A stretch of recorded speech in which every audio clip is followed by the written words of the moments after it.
प्यारे बच्चों, कैसे हो? तो फिजिक्स इनसाइड आउट प्लेटफॉर्म पर मैं हूं आपका फिजिक्स टीचर और हम पढ़ रहे हैं 11th class physics new book chapter number 5 solids and fluid dynamics.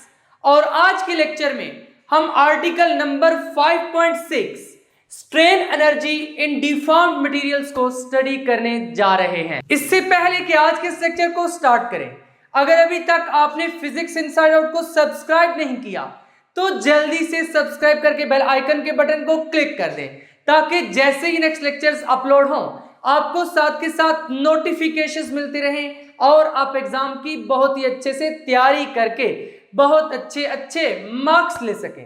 और आज की इस वीडियो को लाइक कर दीजिए ताकि लेक्चर को पूरे मजे से स्टार्ट किया जा सके। आर्टिकल को प्रॉपरली स्टार्ट करने से पहले ये तो मालूम होना चाहिए कि जो आर्टिकल का नाम है strain energy in deformed materials, इसका मतलब क्या है। सबसे पहले आर्टिकल का नाम समझना पड़ेगा। स्ट्रेन एनर्जी क्या होती है, डिफॉर्म्ड मटेरियल्स, डिफॉर्मेशन का क्या मतलब है। देखिए, इससे पहले ऑलरेडी मैं आपको स्ट्रेस और स्ट्रेन के बारे में डिटेल में पढ़ा चुका हूं और इसके साथ साथ डिफॉर्मेशन इन सॉलिड्स के बारे में पढ़ा चुका हूं। अगर वो वाले लेक्चर्स आपने अभी तक नहीं अटेंड किए तो उनका लिंक आपको डिस्क्रिप्शन में मिल जाएगा और इसके साथ साथ कमेंट सेक्शन में भी मिल जाएगा, वहां से आप इजीली असेस कर सकते हैं। आज के इस आर्टिकल को इस स्प्रिंग और इन स्लॉटेड वेट्स के जरिए समझेंगे। सबसे पहले हमने देखना है कि डिफॉर्म्ड मटेरियल का क्या मतलब है। देखिए, यहां पर ये स्प्रिंग अभी अपनी ओरिजिनल स्टेट में है। जब यहां पर मैं ये वेट अटैच करूंगा तो ऑब्वियसली यहां पर क्या हुआ है कि फोर्स अप्लाई की है और इस स्प्रिंग की लेंथ चेंज हुई है। जब लेंथ चेंज हुई है तो हम ये कह सकते हैं कि यहां पर डिफॉर्मेशन हुई है, क्योंकि डिफॉर्मेशन की डेफिनेशन क्या है, any change in length, shape और volume of a body when external force is applied. तो यहां पर हमने एक्सटर्नल फोर्स अप्लाई की है तो इसकी लेंथ क्या हुई है, चेंज हुई है। इसका मतलब है कि यहां पर डिफॉर्मेशन हुई है और इस वक्त हम इस स्प्रिंग को कह सकते हैं कि ये डिफॉर्म्ड मटेरियल है। स्ट्रेन एनर्जी किस तरह की एनर्जी होती है। देखिए, इस वक्त ये स्प्रिंग अपनी ओरिजिनल पोजीशन में है। यहां पर इस वेट की मदद से मैं एक्सटर्नल फोर्स अप्लाई करूंगा। जैसे ही एक्सटर्नल फोर्स अप्लाई करूंगा तो यहां पर आप देखिए एक्सटेंशन हुई है, यानी कि कुछ ना कुछ डिस्प्लेसमेंट हुई है। जब फोर्स अप्लाई करने पर डिस्प्लेसमेंट हुई है तो यहां पर मैं ये कह सकता हूं कि वर्क डन हुआ है और ये जो वर्क डन हुआ है ये अगेंस्ट द इलास्टिक फोर्स हुआ है। देखिए, स्प्रिंग फोर्स किधर लगा रहा है, ऊपर की तरफ लगा रहा है, यानी इलास्टिक फोर्स की डायरेक्शन अपवर्ड है। अगेंस्ट द इलास्टिक फोर्स ये वर्क डन हुआ है, फोर्स डाउनवर्ड लगी है, इलास्टिक फोर्स अपवर्ड है, यानी against the elastic force work done हुआ है। जब हमने ग्रेविटेशनल फोर्स के बारे में पढ़ा था तो वहां पर मैंने आपको बताया था कि जब भी किसी बॉडी पर against the force of gravity work done किया जाता है तो उस बॉडी में पोटेंशियल एनर्जी की फॉर्म में स्टोर हो जाता है और ग्रेविटेशन पोटेंशियल एनर्जी की फॉर्म में स्टोर हो जाता है। सिमिलरली यहां पर भी जब इलास्टिक फोर्स के अगेंस्ट वर्क डन हुआ है, यानी इलास्टिक रिस्टोरिंग फोर्स के अगेंस्ट वर्क डन हुआ है, तो यहां पर भी मैं ये कह सकता हूं कि इलास्टिक पोटेंशियल एनर्जी की फॉर्म में वो वर्क डन स्टोर हो चुका है। तो यही जो इलास्टिक पोटेंशियल एनर्जी की फॉर्म में वर्क डन स्टोर हुआ है, इसको हम कहते हैं स्ट्रेन एनर्जी। देखिए, यहां पर ये स्ट्रेन एनर्जी क्यों स्टोर हुई है, ये डिफॉर्मेशन की वजह से स्टोर हुई है। यहां पर स्प्रिंग में डिफॉर्मेशन हुई है। जब हमने ये वेट अटैच किया तो इसमें डिफॉर्मेशन हुई। इस डिफॉर्मेशन की वजह से इस स्प्रिंग में जो एनर्जी आ चुकी है, जो एनर्जी स्टोर हो चुकी है, उसको हम क्या कहते हैं, स्ट्रेन एनर्जी। तो यहां पर यही डेफिनेशन लिख देते हैं। When a body is deformed by applying a force, मान लीजिए जो स्प्रिंग है ये एक बॉडी है, इस पर जब मैं फोर्स अप्लाई करूंगा, यहां पर एक लोड अटैच करने से फोर्स अप्लाई की है, जब फोर्स अप्लाई की है तो लेंथ में चेंज आया है, यानी कि डिफॉर्मेशन हुई है। तो इस वजह से लिखा है when a body is deformed, जब बॉडी को डिफॉर्म किया है बाय अप्लाइंग फोर्स। देखो, फोर्स अप्लाई किया, यहां पर एक्सटेंशन हुई है, डिस्प्लेसमेंट हुई है, वर्क डन हुआ है against the elastic restoring force. Elastic restoring force किधर है, इस तरफ है। जो फोर्स यहां पर इस वेट की वजह से अप्लाई हुई है उसकी डायरेक्शन डाउनवर्ड है। तो इस फोर्स ने जो वर्क डन किया जो कि वेट्स की वजह से अप्लाई हुई है, ये against the elastic restoring force है। इस वजह से हमने लिखा है when a body is deformed by applying a force work is done against elastic restoring force. अब जब अगेंस्ट वर्क डन हुआ इलास्टिक रिस्टोरिंग फोर्स के, तो ऑब्वियसली यहां पर ये जो वर्क डन है वो पोटेंशियल एनर्जी की फॉर्म में स्टोर हो जाएगा, जिस तरह मैं आपको बता चुका हूं। इसी वजह से हमने लिखा है this work is stored in the body as potential energy. अब एक्चुअली यहां पर मेन और इंपॉर्टेंट क्वेश्चन ये है कि आखिर ये वर्क पोटेंशियल एनर्जी की फॉर्म में स्टोर हुआ क्यों है। देखें यहां पर ये इसकी ओरिजिनल पोजीशन थी, जब मैंने फोर्स अप्लाई की तो अपनी ओरिजिनल पोजीशन से डिस्प्लेस हो गया। अब ये अपनी ओरिजिनल पोजीशन को वापस रिगेन करना चाहता है, यानी इसमें एबिलिटी है कि ये वर्क डन कर सकता है। जब किसी भी बॉडी के पास एबिलिटी हो कि वो वर्क डन कर सकती है तो हम क्या कहते हैं कि उस बॉडी के पास क्या है, एनर्जी है। तो यहां पर भी जब work done against the elastic restoring force हुआ है तो हम ये कह सकते हैं कि वर्क डन पोटेंशियल एनर्जी की फॉर्म में स्टोर हो चुका है या फिर इलास्टिक पोटेंशियल एनर्जी की फॉर्म में। The potential energy possessed by the molecules of the materials due to their displacement from mean position. देखो यहां पर अभी अपनी मीन पोजीशन में, इसमें जो एटम्स और मॉलिक्यूल्स हैं वो भी अपनी मीन पोजीशन में है। जब मैं फोर्स अप्लाई करूंगा तो इसमें जो मॉलिक्यूल्स, एटम्स और मॉलिक्यूल्स हैं वो भी अपनी ओरिजिनल पोजीशन से डिस्प्लेस हो जाएंगे। जब डिफॉर्मेशन होती है सॉलिड्स में तो क्या होता है कि एटम्स और मॉलिक्यूल्स अपनी ओरिजिनल पोजीशन से डिस्प्लेस हो जाते हैं, अपनी इक्विलिब्रियम पोजीशन से डिस्प्लेस हो जाते हैं, जिस तरह कि मैं आपको डिफॉर्मेशन इन सॉलिड्स में बहुत ही डिटेल में एक्सप्लेन कर चुका हूं। अब एक्चुअली यहां पर जो मॉलिक्यूल्स डिस्प्लेस हुए अपनी इक्विलिब्रियम पोजीशन से, वो अपनी इक्विलिब्रियम पोजीशन को रीगेन करना चाहते हैं। जब रीगेन करना चाहते हैं तो हम ये कहेंगे कि उन मॉलिक्यूल्स के पास पोटेंशियल एनर्जी है, और यही जो पोटेंशियल एनर्जी है इसको हम क्या कहते हैं, स्ट्रेन एनर्जी। ऐसे लिखा है the potential energy possessed by the molecules of the material due to their displacement from mean position, क्योंकि इस वक्त जो मॉलिक्यूल्स हैं वो अपनी मीन पोजीशन से डिस्प्लेस्ड हैं। जैसे ही मैं ये लोड यहां से रिमूव करूंगा तो अपनी ओरिजिनल पोजीशन को रीगेन कर लेंगे। आज के लेक्चर में एक्चुअली हमने एक रिलेशन फाइंड करना है कि जब हमने यहां पर फोर्स अप्लाई की तो यहां पे डिस्प्लेसमेंट हुई यानी इलांगेशन हुई, तो इस केस में जो पोटेंशियल एनर्जी स्टोर हुई है या फिर जो स्ट्रेन एनर्जी स्टोर हुई है, देखो डिफॉर्मेशन की वजह से एनर्जी आई है, तो ऐसी एनर्जी जो डिफॉर्मेशन की वजह से आती है उसको हम कहते हैं स्ट्रेन एनर्जी। तो यहां पर जो स्ट्रेन एनर्जी आ चुकी है उसका हमने रिलेशन फाइंड करना है कि वो कितनी स्ट्रेन एनर्जी आ चुकी है। तो चलिए उसको फाइंड करते हैं। Derivation of expression for energy stored in a stretch material. ये एक स्ट्रेच मटेरियल है, इसमें कितनी एनर्जी स्टोर हुई है इसका रिलेशन हमने फाइंड करना है। यहां पर रिलेशन फाइंड करने के लिए सबसे पहले हमें क्या करना पड़ेगा, जब हमने फोर्स अप्लाई की यानी यहां पर लोड अटैच किया तो ये स्ट्रेच हुआ है। जब स्ट्रेच हुआ है तो यहां पर जो पोटेंशियल एनर्जी वो इसमें स्टोर हुई है, क्योंकि against the elastic restoring force work done हुआ है। तो इट्स मीन पोटेंशियल एनर्जी को फाइंड करने के लिए या फिर स्ट्रेन एनर्जी को फाइंड करने के लिए पहले हमें क्या फाइंड करना पड़ेगा, वर्क डन फाइंड करना पड़ेगा। फिर उसी वर्क डन को हम पोटेंशियल एनर्जी कहेंगे और देन उसी पोटेंशियल एनर्जी को स्ट्रेन एनर्जी कहेंगे। Consider material in form of spring. इस तरह से स्प्रिंग की फॉर्म में मटेरियल कंसिडर कीजिए। Let the spring be stretched by applying a force F producing an extension X। यहां पर इस स्प्रिंग को एक रिजिड सपोर्ट के साथ अटैच कर दिया है। अब क्या किया कि स्प्रिंग पर फोर्स अप्लाई किया। किस तरह से फोर्स अप्लाई किया, यहां पर लोड अटैच करने से ये फोर्स अप्लाई हुई है। जब फोर्स अप्लाई हुई है तो ये स्प्रिंग आप देख रहे हैं स्ट्रेच हुआ है। स्ट्रेच होने से पहले जो पोजीशन थी वो कुछ और थी, जब स्ट्रेच हुआ है तो इसका मतलब है कि यहां पर डिस्प्लेसमेंट हुई है, एक्सटेंशन हुई है, जिसको हम एक्स कह रहे हैं। इट्स मीन कि जब फोर्स अप्लाई की है तो उस केस में एक्सटेंशन हुई है, that is X. As the extension is directly proportional to stretching force within the elastic limit. ये मेन पॉइंट है, इसको आपने समझना है। डायरेक्टली प्रोपोर्शनल का एक्चुअली मीनिंग क्या है, इसका आपको सेंस समझ आना चाहिए। देखिए लेट्स से यहां पर अभी इसकी पोजीशन है 27 सेंटीमीटर पर, मैं यहां से एक 250 ग्राम वाला मैस अटैच करता हूं तो क्या होगा कि यहां पर ओवरऑल वेट बढ़ेगा और ये स्ट्रेच होगा। यहां पर ये ऑलमोस्ट आ चुका है 37 पर, यानी 250 ग्राम ऐड करने से ऑलमोस्ट 10 सेंटीमीटर ये स्ट्रेच हुआ है, 10 सेंटीमीटर एक्सटेंशन हुई है। अगर यहां पर मैं अगेन से 250 ऐड करूंगा तो फिर क्या होगा, यहां पर अगेन से 250 ऐड किया तो ये ऑलमोस्ट 47 हो चुका है। इट्स मीन कि डायरेक्टली प्रोपोर्शनल है, जो लेंथ है, जो एक्सटेंशन है वो 10 से बढ़ रही है, और जो मैंने मैस इंक्रीज किया है वेट को बढ़ाने के लिए वो 250 ग्राम से किया है। इसका मतलब है कि यहां पर ये डायरेक्टली प्रोपोर्शनल है, 10 से बढ़ रहा है, 250 से बढ़ रहा है। इसको कहते हैं डायरेक्टली प्रोपोर्शनल, लीनियर। अगर यहां पे आप ग्राफ प्लॉट करेंगे तो वो स्ट्रेट लाइन आएगा। यहां पर हमने ये लिखा है कि ये वाली जो एक्सटेंशन हुई है इसमें ये डायरेक्टली प्रोपोर्शनल है किसके, स्ट्रेचिंग फोर्स के with in the elastic limit, यानी अगर इलास्टिक लिमिट को क्रॉस कर जाएंगे तो उस केस में यहां पर फिर परमानेंट डिफॉर्मेशन हो जाएगी, प्लास्टिक डिफॉर्मेशन। इलास्टिक लिमिट के अंदर अंदर रहते हुए ही जो हुक्स लॉ है वो भी ये बताता है कि stress is directly proportional to strain, यानी जितनी ज्यादा फोर्स अप्लाई करेंगे इतनी ही ज्यादा एक्सटेंशन होगी, और उस वक्त तक ये लीनियर रहेगा जब तक कि इलास्टिक लिमिट क्रॉस नहीं हो जाती। Therefore the force increases uniformly from 0 to F।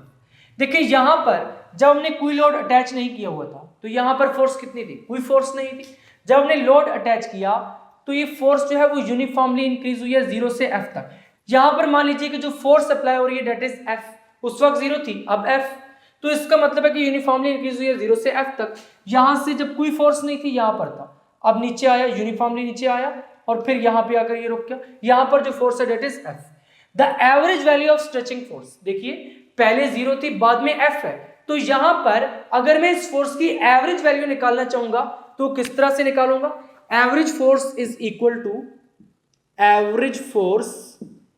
Equal to उसको मैं एफ एवीजी से लिख देता हूं, या एफ एवी भी बहुत है, F average is equal to, यानी average force is equal to, देखिए पहले यहां पर था जब कोई वेट अटैच नहीं था, 0 फोर्स, जब अटैच किया तो अब फोर्स कितनी है F, इसका मतलब है पहले 0 और अब F डिवाइडेड बाय 2, तो यहां से जो एवरेज फोर्स निकल कर आएगी that would be equal to F/2। अब हमने यहां पर क्या फाइंड करना था, स्ट्रेन एनर्जी फाइंड करनी है। तो मैंने आपको क्या बताया, पहले वर्क डन फाइंड करेंगे, उसको पोटेंशियल एनर्जी के इक्वल रखेंगे और वही potential energy actually strain energy होगी। तो यहां से फोर्स तो निकल कर आ गई है, अब इस फोर्स की वजह से जो एक्सटेंशन हुई है वो कितनी है, x एक्सटेंशन हुई है, इसका मतलब है कि फोर्स F/2 होगी और एक्सटेंशन x होगी। तो यहां से फिर मैं वर्क डन कैसे फाइंड कर सकता हूं, देखिए अगर मैं इस एवरेज फोर्स को और इस एक्सटेंशन को मल्टीप्लाई करता हूं, क्योंकि W = FD, फोर्स भी इधर ही लग रही है और डिस्प्लेसमेंट भी इधर ही हो रही है, तो इसका मतलब है कि W = FD को मैं यूज करके वर्क डन फाइंड कर सकता हूं। F क्या हो जाएगी, एवरेज फोर्स, और डिस्प्लेसमेंट कितनी है, एक्सटेंशन की इक्वल दैट इज x। तो यहां पर फिर वर्क डन कैसे कैलकुलेट करेंगे, work done by stretching force is given as work done is equal to average force multiplied by जो यहां पर एक्सटेंशन हुई है, या फिर हम ये भी कह सकते हैं distance covered in the direction of force. देखो फोर्स भी इधर ही अप्लाई हुई थी और डिस्टेंस भी इधर ही कवर हुआ है, यानी एक्सटेंशन इधर ही हुई है। Distance in the direction of the force, distance in the direction of the force, तो यहां से फिर वर्क डन W को इक्वल होता है W is equal to average force कितनी है, F average, that is F/2 multiplied by, ये सिंपल मल्टीप्लाई है, distance in the direction of the force, कितना डिस्टेंस कवर किया है, पहले ये यहां पर था फिर यहां पर आया, टोटल एक्सटेंशन कितनी हुई है उसको हमने x कहा हुआ है, तो यहां पर फिर x लिख देंगे। तो यहां से ये वर्क डन हमने फाइंड कर लिया है, F/2 मल्टीप्लाइड बाय x। अब इसको इक्वेशन नंबर 1 कह देते हैं और इसी इक्वेशन को उठा के यहां पर लिखते हैं, उसके बाद नेक्स्ट आगे प्रोसीड करते हैं। इसी इक्वेशन नंबर 1 को यहां पर लिख दिया है। अब ये वाले जो डायग्राम है ये नीट एंड क्लीन आपने अपने नोट्स में ड्रा करनी है, और अगर ये वाला क्वेश्चन पेपर में आ जाए तो वहां पर भी इसी पैटर्न पर ड्रा करनी है। जो फोर्स है उसको हमने यहां पर रिप्रेजेंट किया है, और जो एक्सटेंशन हुई है x उसको यहां पर रिप्रेजेंट किया है, और जो स्प्रिंग की ओरिजिनल लेंथ थी उसको यहां पर रिप्रेजेंट किया है। देखिए आपने ऑलरेडी मैट्रिक में हुक्स लॉ पढ़ा हुआ है, लास्ट लेक्चर में मैंने भी आपको बताया था। हुक्स लॉ क्या कहता है कि जितनी ज्यादा यहां पर फोर्स अप्लाई करेंगे इतनी ज्यादा एक्सटेंशन होगी, जिस तरह हमने लास्ट लेक्चर में पढ़ा था, जितनी ज्यादा स्ट्रेस होगी इतनी ज्यादा स्ट्रेन प्रोड्यूस होगी। तो यहां पर जिस तरह फोर्स बढ़ेगी ऐसे ऐसे एक्सटेंशन भी बढ़ेगी, और ये दोनों डायरेक्टली प्रोपोर्शनल होंगी जब तक कि इलास्टिक लिमिट वायोलेट नहीं हो जाती। तो यहां पर हुक सर ने एक लॉ दिया था F = kx। According to Hooke's law Hooke sir ने क्या कहा था, F = kx in case of spring. k जो है एक्चुअली ये कांस्टेंट है जो कि ये बताता है कि स्प्रिंग की स्टिफनेस कितनी है। यहां पर एक्चुअली ये क्या है, F is directly proportional to x। जैसे जैसे फोर्स बढ़ेगी ऐसे ऐसे एक्सटेंशन भी क्या करेगी, बढ़ेगी, और प्रोपोर्शनैलिटी को रिमूव करके इक्वल लाके यहां पे कांस्टेंट लगाया है दैट इज k। अब हमने क्या करना है कि इसको उठा के इधर पुट करना है, इसको इक्वेशन नंबर 2 कह देते हैं, using equation 2 in equation 1, using equation 2 in equation 1। यानी इक्वेशन नंबर 2 को उठाकर इक्वेशन नंबर 1 में यूज कर दें तो W is equal to 1/2 into F की क्या वैल्यू होगी, that is kx according to Hooke's law, और साथ में ये क्या आ जाएगा, x आ जाएगा। इसी तरीके से this implies that W is equal to 1/2 k, तो इसी तरह से x मल्टीप्लाइड बाय x क्या हो जाएगा, x स्क्वायर हो जाएगा। यहां पर वर्क डन क्या निकल कर आया है, W is equal to half kx square. यहां पर जब हमने ये वेट अटैच किया है यानी फोर्स अप्लाई की है तो इसमें क्या हुई है, एक्सटेंशन हुई है, और यहां पे जो वर्क डन हुआ है एक्चुअली वो पोटेंशियल एनर्जी की फॉर्म में स्टोर हो गया। तो इसका मतलब है कि ये वाला जो वर्क डन है ये पोटेंशियल एनर्जी की फॉर्म में स्टोर हो चुका है, और एक्चुअली स्ट्रेन एनर्जी की भी यही वैल्यू होगी। हमने निकालना क्या था, derivation of expression for energy stored in a stretch material. यहां पर ये स्प्रिंग स्ट्रेच्ड है, इसका मतलब है कि इस वक्त ये स्ट्रेच मटेरियल है। इस स्ट्रेच मटेरियल में जो एनर्जी स्टोर हुई है that is equal to half kx square. इसी को अब हम आगे चलकर एनर्जी का नाम देंगे, लेकिन उससे पहले हमने देखना ये है कि अगर हम फोर्स और एक्सटेंशन के दरमियान ग्राफ प्लॉट करें तो किस तरह का होगा। देखिए अभी मैंने आपको बताया जैसे जैसे फोर्स बढ़ेगी ऐसे ऐसे एक्सटेंशन भी बढ़ेगी, ये दोनों डायरेक्टली प्रोपोर्शनल है। जब दोनों डायरेक्टली प्रोपोर्शनल है तो ग्राफ कैसा होना चाहिए, लीनियर ग्राफ होना चाहिए, स्ट्रेट लाइन ग्राफ होना चाहिए। अब अगर हम यहां पर ग्राफ प्लॉट करें तो वो कुछ इस तरह का बनता है जो कि एक स्ट्रेट लाइन ग्राफ है। अब यहां पर क्योंकि फोर्स और एक्सटेंशन दोनों डायरेक्टली प्रोपोर्शनल है, जैसे कि हमने आर्टिकल में पढ़ा है, जब तक कि इलास्टिक लिमिट वायोलेट नहीं हो जाती। यहां पर ये फोर्स, ये extension along the X axis, force along the Y axis. ये जो ग्राफ प्लॉट किया दिस इज स्ट्रेट लाइन। अब अगर यहां पे आप थोड़ा सा गौर करें, फोर्स एक्सटेंशन मीन डिस्प्लेसमेंट, इतनी डिस्प्लेसमेंट हुई है, इतनी एक्सटेंशन हुई है, तो इसका मतलब है इतनी डिस्प्लेसमेंट हुई है। फोर्स डिस्प्लेसमेंट ग्राफ, तो फोर्स डिस्प्लेसमेंट ग्राफ का जो एरिया है वो क्या देता है, चैप्टर नंबर 4 में हमने पढ़ा था area under the force displacement curve is work done. तो इसका मतलब है कि अगर मैं फोर्स एक्सटेंशन ग्राफ के अंडर एरिया फाइंड करूंगा, यानी इस कर्व के अंडर एरिया फाइंड करूंगा, तब भी मुझे वर्क डन ही मिलेगा। और वो वर्क डन कौन सा होगा, जो इस स्प्रिंग को स्ट्रेच करने के लिए किया गया है। तो इसलिए यहां पर लिख दिया graphical representation of work, the area under the force extension graph represents the work done to stretch the material. यहां पर ये वाला एरिया है ऑब्वियसली इस कर्व के अंडर, तो इसको मैं इस तरह से शेड कर देता हूं। आपने इसको लेड पेंसिल से प्रॉपरली शेड करना है। यहां पर फिर क्या हो जाएगा, W is equal to area of triangle, कौन सी ट्राइंगल है, OPQ, area of triangle OPQ। यहां पर अब एरिया ऑफ ट्राइंगल कैसे फाइंड करना है, इस OPQ, ये एक राइट एंगल ट्राइंगल है। एरिया ऑफ ट्राइंगल को फाइंड करने का रिलेशन ऑलरेडी मैंने आपको चैप्टर नंबर 2 में पढ़ाया हुआ है, जब मैंने आपको equations of motion by graphical method derive करवाई थी। तो यहां पर फिर उसी मेथड से एरिया फाइंड करेंगे इस ट्राइंगल का। Since area of triangle OPQ is equal to 1/2 into this side and this side. देखिए राइट एंगल ट्राइंगल है, 1/2 इंटू ये वाली साइड और ये वाली साइड। ये वाली साइड क्या है, PQ इंटू OQ हो जाएगा। Then area of triangle OPQ is equal to 1/2 into PQ किसकी इक्वल है, देखिए PQ को आप इधर लेकर आए, यहां पर ये बन रहा है PQ, O से लेके इस पॉइंट तक, तो ये क्या है F, तो इसको हम लिख सकते हैं F इंटू OQ क्या है X, तो इसको X लिख दीजिए। इसका मतलब है कि ये किसकी इक्वल आ रहा है, 1/2 FX के इक्वल आ रहा है। तो यहां से फिर वर्क डन कितना हो जाएगा, so W is equal to area of triangle OPQ है, तो वो कितना आ रहा है 1/2 FX। अब अगर आपको याद हो तो अभी जो हमने इससे पहले वर्क डन कैलकुलेट किया था जनरल मेथड से, average force multiplied by distance along the direction of force, वो भी यही आ रहा था 1/2 FX। अब जब इसको आगे प्रोसीड करेंगे तो इसमें भी F की जगह पर KX ही पुट कर देंगे। जब F की जगह पर KX पुट करेंगे तो अगेन से W is equal to half KX square आ जाएगा, और ये क्या होगी एक्चुअली स्ट्रेन एनर्जी की वैल्यू। देखिए स्ट्रेन एनर्जी जो स्प्रिंग में स्टोर हुई है that is equal to half KX square.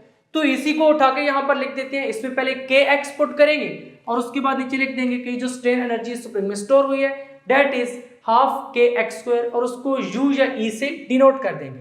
अब वर्क डन का यही फार्मूला जो हमने ग्राफ से भी फाइंड किया था उसको यहाँ पे लिखा है। The work done by stretching force is stored in the spring, यानी ये जो स्ट्रेचिंग फोर्स एक्ट कर रही थी जिससे स्प्रिंग को स्ट्रेच किया है वो स्प्रिंग में स्टोर हो चुका है जैसे मैंने आपको बताया है। और ये किस फॉर्म में स्टोर हुआ है? पोटेंशियल एनर्जी, और वही जो पोटेंशियल एनर्जी है that is the strain energy, इससे हमने लिखा है as its strain energy and is equal to the potential energy stored in its molecules. और ये स्ट्रेन एनर्जी किसकी इक्वल है? पोटेंशियल एनर्जी की इक्वल है जो कि मॉलिक्यूल्स में स्टोर होगी है। देखिए मॉलिक्यूल्स में टेंडेंसी है कि वो वापस अपनी ओरिजिनल पोजीशन रीगेन कर सकते हैं, यानी उनमें टेंडेंसी है कि वो दोबारा से वर्क डन कर सकते हैं। तो इसका मतलब है उनके पास एनर्जी है और वो जो एनर्जी है डेट इज पोटेंशियल एनर्जी और उसी को हमने स्ट्रेन एनर्जी कहा हुआ है। Strain energy stored in the body is, तो यहाँ पर फिर स्ट्रेन एनर्जी क्या हो जाएगी? E is equal to 1/2 Fx, इसी को एनर्जी की इक्वल रख देंगे अकॉर्डिंग टू हुक्स लॉ, क्योंकि F kx की इक्वल है तो इसी से क्या हो जाएगा? E is equal to 1/2 kx into x और E is equal to half kx²। तो यहाँ पर जो मैंने लिखा था derivation of expression for energy stored in a stretch material, तो यही वो रिलेशन है। This is relation for energy stored in a stretch material. अब आपकी बुक में पेज नंबर 92 पर एक ब्रेन टीजर दिया गया है और ब्रेन टीजर क्या है कि एक स्टील रॉड है। क्या है? एक स्टील रॉड और इसके साथ दूसरा क्या है? Rubber band. रबर बैंड ये वाला ब्रेन टीजर मैंने लास्ट लेक्चर में छोड़ दिया था और उसके छोड़ने की वजह यही थी कि इसको सॉलिड वाले तमाम आर्टिकल्स पढ़ने के बाद किया जाए ताकि आपको अच्छे तरीके से समझ आ सके। देखिए अब आपने इलास्टिसिटी भी पढ़ ली है, यंग मॉडुलस भी पढ़ लिया है, प्लास्टिसिटी भी पढ़ ली है और अब इस क्वेश्चन का आंसर आप बेहतर तरीके से दे सकते हैं। पहला क्या है? स्टील रॉड और दूसरा क्या है? Rubber band. कहता है ये दोनों पर सेम फोर्स अप्लाई की गई है। अब याद रखें यहां पर फोर्स कह रहा है, स्ट्रेस नहीं कह रहा। स्ट्रेस क्या होती है? Force per unit area. यहां पे जस्ट ये फोर्स कह रहा है। Which one will be stretched more? Which one will be stretched more? Which one will be stretched more? किन में से कौन सा ज्यादा स्ट्रेच होगा? आपको क्या लगता है कौन सा ज्यादा स्ट्रेच होना चाहिए? बल्कि इसी क्वेश्चन के साथ एक और क्वेश्चन भी लिख लेते हैं। Which is more elastic? Which is more elastic? A steel और B में हम लिख लेते हैं रबर। ये वाला क्वेश्चन मैं आपको ऑलरेडी समझा चुका हूं, लेकिन यहां पर कंपैरिजन के लिए मैंने दोनों लिख दिए हैं क्योंकि ये दो ऐसे क्वेश्चंस हैं जिनको यूजुअली स्टूडेंट्स रॉन्ग कर देते हैं। अब यहां पर देखिए which will be stretched more. More stretch का क्या मतलब है? देखिए यहां पर इतनी लेंथ है, ज्यादा स्ट्रेच होने का क्या मतलब है कि ज्यादा लेंथ पे चेंज आएगा। मान लो ओरिजिनल लेंथ इतनी है, फोर्स अप्लाई की है तो यहां पे इतना चेंज आया है। अगर यहां पे इतनी ओरिजिनल लेंथ थी, फोर्स अप्लाई की, इतना चेंज आया है। कौन सा ज्यादा स्ट्रेच हुआ है? इस केस में ज्यादा स्ट्रेच हुआ है क्योंकि इस केस में यहां से यहां तक जो चेंज आया है डेल्टा एल वो ज्यादा है। यंग मॉडुलस क्या होता है? y is equal to stress over strain, यानी tensile stress over tensile strain. It's mean force over area divided by delta L over L naught. यही रिलेशन मैंने आपको पढ़ाया था। यहां से अगर इसको थोड़ा सॉल्व करें, y is equal to F over A multiplied by L naught over delta L. यहां से डेल्टा एल को एक साइड पर ले जाएं, delta L is equal to F over A multiplied by L naught over Y. अब किसके लिए डेल्टा एल ज्यादा होगा? रबर के लिए होगा या फिर स्टील के लिए? देखिए डेल्टा एल किस पे डिपेंड कर रहा है? फोर्स पे, एरिया पे, एल नॉट ओरिजिनल लेंथ पे। देखिए यहां पर फोर्स एफ सेम है यानी ये कांस्टेंट है, एल नॉट भी सेम है, तो इट्स मीन यहां पे जो डेल्टा एल है ये डिपेंड कर रहा है यंग मॉडुलस पे। ये रिलेशन क्या शो कर रहा है कि जितना ज्यादा यंग मॉडुलस होगा इतना कम स्ट्रेच होगा, जितना कम यंग मॉडुलस होगा इतना ज्यादा स्ट्रेच होगा। अब स्टील या रबर, इनमें से किसका यंग मॉडुलस ज्यादा है, किसका कम है? ऑब्वियसली स्टील का यंग मॉडुलस ज्यादा है, मोर है, और जो रबर है इसका लेस है। देखिए स्टील का जो यंग मॉडुलस है वो ज्यादा क्यों है? यंग मॉडुलस क्या बताता है कि मटेरियल कितना स्टिफ और कितना हार्ड है, तो स्टील ज्यादा हार्ड होता है, इसकी वैल्यू भी ज्यादा है, इसकी वैल्यू बहुत कम है, तो इसका मतलब है कि रबर बैंड का यंग मॉडुलस लेस है, स्टील का मोर है। तो देखिए जब रबर बैंड का यंग मॉडुलस कम है, जब रबर बैंड का y कम है, तो इस केस में जब y कम होगा तो डेल्टा एल ज्यादा होगा रबर के लिए। रबर के लिए जब y कम होगा यानी यंग मॉडुलस कम है रबर के लिए, तो इस केस में डेल्टा L जो स्ट्रेचिंग है वो ज्यादा होगी। तो इसका मतलब है ये वाला जो ब्रेन टीजर है पेज नंबर 92, पेज 92 पे जो ब्रेन टीजर है इसका आंसर क्या होगा? Rubber band. इसका आंसर क्या होगा? Rubber band. यहां पर मैं लिख देता हूं रबर बैंड। अब इस क्वेश्चन के आंसर को आपने खुद बनाकर लिखना है। Rubber band can be stretched more than steel rod, कि रबर बैंड को ज्यादा स्ट्रेच किया जा सकता है। क्यों ज्यादा स्ट्रेच किया जा सकता है उसकी रीजन में आपने ये लिख देना है, रीजन की हेडिंग लगानी है। यहां पर क्या लिखना है? Young modulus is defined as stress over strain, तो यहाँ पे favourite delta L over L naught, और यहाँ पे लिख देना है क्योंकि स्टील रॉड का ज्यादा होता है यंग मॉडुलस, रबर बैंड का कम होता है। जब रबर बैंड का यंग मॉडुलस कम होगा तो इस केस में डेल्टा L यानी जो स्ट्रेचिंग है वो ज्यादा हो जाएगी, तो यहाँ पर फिर रबर बैंड ज्यादा स्ट्रेच होगा। दूसरी तरफ आ जाइए, which is more elastic, steel is more elastic और रबर इज मोर इलास्टिक। इस क्वेश्चन को तो बिल्कुल आप घोल कर पी ले, जब भी इलास्टिक का वर्ड आएगा तब तो स्टील ही पक्का ज्यादा इलास्टिक होगा रबर से। अब यहां पे इसका रीजन क्या है? इसका रीजन वैसे ऑलरेडी मैं आपको लास्ट लेक्चर्स में दे चुका हूं।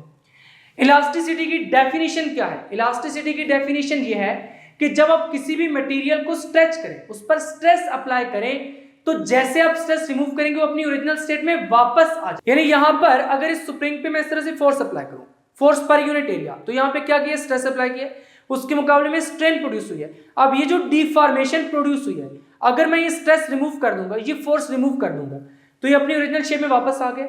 अब अपनी ओरिजिनल शेप में वापस आना, इट इज इलास्टिसिटी। किसी भी बॉडी की कितनी ज्यादा टेंडेंसी है, यहां पर मैं इसको खींचता हूं, इसकी कितनी ज्यादा टेंडेंसी है वापस अपनी ओरिजिनल शेप रिगेन करने की, यानी ये कितनी ताकत लगा रहा है वापस आने के लिए, ये बताता है कि कितनी इलास्टिसिटी है। देखिए अगर हम एक रबर बॉल लें, उसको यहां से इस तरह से प्रेस करें, फोर्स अप्लाई करें, अब ये बाहर की तरफ फोर्स लगा रही है, अपनी ओरिजिनल शेप को मेंटेन करना चाहती है, लेकिन ये कम फोर्स लगा रही है। इसके मुकाबले में अगर कोई स्टील बॉल हो, उस पे मैं जितनी ज्यादा फोर्स अप्लाई करूंगा, यहां पे पहली बात तो ये है कि नेकेड आई से ऑब्जर्व नहीं किया जा सकता कि इसमें डिफॉर्मेशन हुई भी है या नहीं, ये बहुत ज्यादा रेजिस्ट कर रही है। जितनी फोर्स में अप्लाई कर रहा हूं उतनी फोर्स को ये रेजिस्ट की जा रही है यहां पर, तो इसका मतलब है कि जो स्टील है इसमें ज्यादा टेंडेंसी है अपनी ओरिजिनल शेप को मेंटेन करने के लिए, तो it's mean steel is more elastic. इस क्वेश्चन का प्रॉपर आंसर ऑलरेडी मैं आपको लास्ट लेक्चर्स में बता चुका हूं, उनका लिंक आपको डिस्क्रिप्शन में मिल जाएगा। तो यहां पर फिर ये बात आपने याद रखनी है कि कौन सा मटेरियल ज्यादा स्ट्रेच हो सकता है, रबर बैंड ज्यादा स्ट्रेच हो सकता है, लेकिन इलास्टिक ज्यादा कौन है? इलास्टिक ज्यादा स्टील है। देखिए इलास्टिसिटी की ये डेफिनेशन नहीं है कि किसी मटेरियल को स्ट्रेच कितना किया जा सकता है। इलास्टिसिटी की डेफिनेशन ये है कि अगर किसी भी मटेरियल पर स्ट्रेस अप्लाई की जाए तो वो अपनी ओरिजिनल शेप को मेंटेन करने की कितनी ज्यादा टेंडेंसी दिखाता है। जो मटेरियल जितनी ज्यादा टेंडेंसी दिखाएगा वो इतना ज्यादा इलास्टिक होगा। तो यहां पर स्टील क्योंकि ज्यादा टेंडेंसी दिखाता है, अगर स्टील के स्केल को आप इस तरह से मोड़े तो वो जल्दी से अपनी पोजीशन को मेंटेन करना चाहेगा, अपनी ओरिजिनल पोजीशन को रीगेन करना चाहेगा, लेकिन रबर बैंड को इस तरह से मोड़ दे उसमें तो इतनी ज्यादा टेंडेंसी नहीं होगी, कम होगी। तो इसका मतलब है जब स्टील में ज्यादा टेंडेंसी है तो स्टील इज मोर इलास्टिक, लेकिन स्ट्रेच कौन ज्यादा हो सकता है? रबर बैंड ज्यादा स्ट्रेच हो सकता है। तो यहां पर इन दोनों क्वेश्चंस को आपने अच्छे तरीके से तैयार करना है। ये क्वेश्चंस दोनों एमसीक्यूज के लिए बहुत इंपॉर्टेंट है और शॉर्ट क्वेश्चन के तौर पर पूछे जा सकते हैं। इसका आंसर मैंने आपको यहां पर बता दिया है, आपने इसी पैटर्न पर प्रॉपर इंग्लिश में अपने नोट्स में लिखना है, और इस क्वेश्चन का आंसर आपको मैंने ऑलरेडी लास्ट लेक्चर्स में दिया हुआ है, वहां से आपने देख के इसको लिख लेना है। फाइनली आज के लेक्चर में हमने strain energy in deform materials को डिटेल में डिस्कस किया है। उम्मीद है कि ये लेक्चर आपको बहुत ही अच्छे तरीके से समझ आ चुका होगा। अगर वाकई समझ आ चुका है तो कमेंट करके बताएं कि आपको समझ आ चुका है।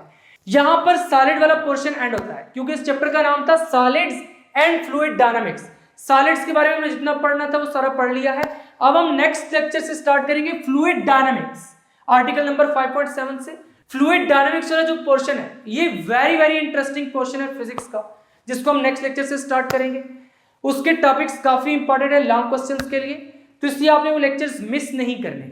अगर अभी तक आपने फिजिक्स इनसाइडर को सब्सक्राइब नहीं किया तो जल्दी से सब्सक्राइब करके बेल आइकन के बटन को क्लिक कर दें, ताकि जैसे ही नेक्स्ट लेक्चर्स अपलोड हों आपको साथ के साथ नोटिफिकेशंस मिलते रहें और आप एग्जाम की बहुत ही अच्छे से तैयारी करके बहुत अच्छे मार्क्स ले सकें। मिलेंगे नेक्स्ट लेक्चर में, तब तक के लिए अल्लाह हाफिज।